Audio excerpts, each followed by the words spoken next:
Okay, so picture this. You've got an economy that is absolutely on fire. We're talking record-shattering growth projected to blow past every other major world power. On paper, it's a massive success story. But then you talk to people, you walk the streets, and so many of them feel like they're just stuck, or maybe even slipping backward. That right there, that's the great paradox of modern Taiwan. So how on earth can a country be doing so well and yet feel so broken for so many? Let's dig in. Here's how we're going to break down this whole mystery. We'll start by looking at these two conflicting stories, the official data versus how people feel.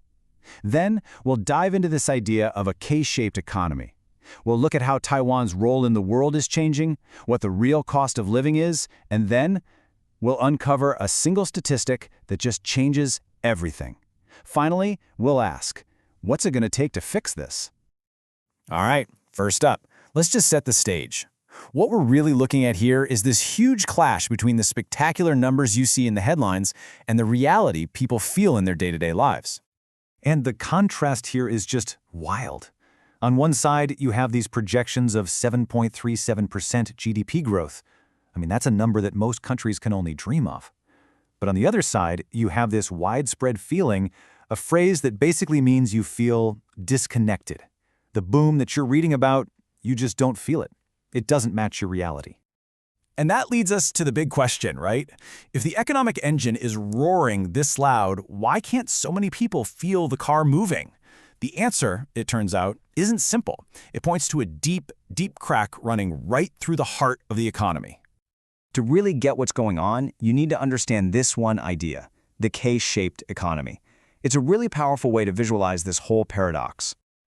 You know, we used to think a rising tide lifts all boats, right? The whole economy grows together. Well, a K-shaped economy is the exact opposite. Just picture the letter K. There's an arm shooting straight up to the sky. That's one part of the economy doing incredibly well. But then there's this other arm slumping down to the ground. Both of these things are happening at the exact same time. And you can see this K-shape playing out for real in Taiwan. The arm going up, that's the rockstar tech sector. We're talking semiconductors, AI servers, they can't make them fast enough. But the arm going down, that's your more traditional industries, machine tools, petrochemicals. They're getting slammed by a slowing China and a glut of supply. It's literally two different economies in one country.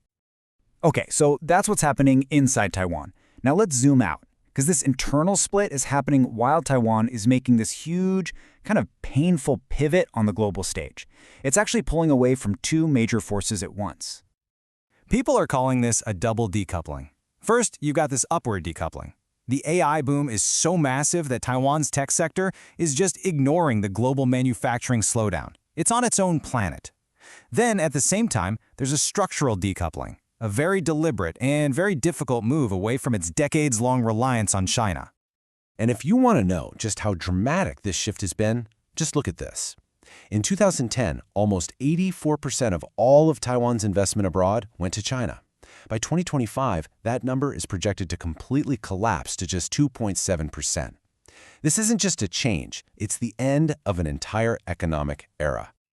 Okay, so we've covered the big, high-level shifts.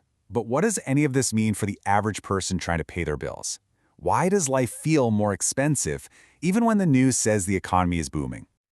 This, right here, is absolutely key to understanding that feeling of being left behind. The official inflation number, the CPI, looks pretty tame, right? Under 2%. But that number hides where the real pain is. The cost of food, of eating out, that's going up at double the official rate, around 4%. And rent? The rent index has gone up for 19 months straight, and you can't exactly skip buying food or paying rent. And then you have the elephant in the room, housing. In Taipei, the average home costs 16.4 times the average yearly income. Just think about that for a second. That means you'd have to save every single dollar you earn, no food, no bills, no fun, for more than 16 years just to buy a place to live. That's an insane amount of pressure. So, why is this happening? Well, there's this really fascinating economic theory called Taiwanese disease. It's kind of counterintuitive, but stick with me. The semiconductor industry is so successful, it brings in a flood of foreign money. Normally, that would make the local currency stronger. But to keep those tech exports cheap and competitive, there's a tendency to keep the currency weaker than it should be. And the side effect of that? Everything Taiwan imports, like food, like energy, gets more expensive for regular people. The massive success of one sector is actually making life harder for everybody else. It feeds right back into that K-shaped divide. So all of these pieces we've been talking about, the K-shaped split, the rising costs, the housing crisis, they've all been building up to one single jaw-dropping number. A number that, once you see it, ties this whole story together. For 3 whole decades, the government didn't publish official data on this. But when they finally did, it confirmed what so many people felt in their bones but could never prove. The gap between the haves and the have-nots had become a canyon. And here it is.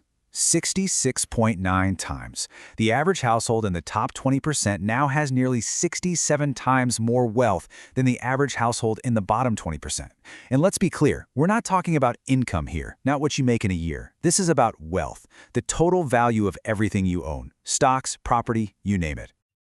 And the really crazy thing is, it wasn't always this extreme. Far from it.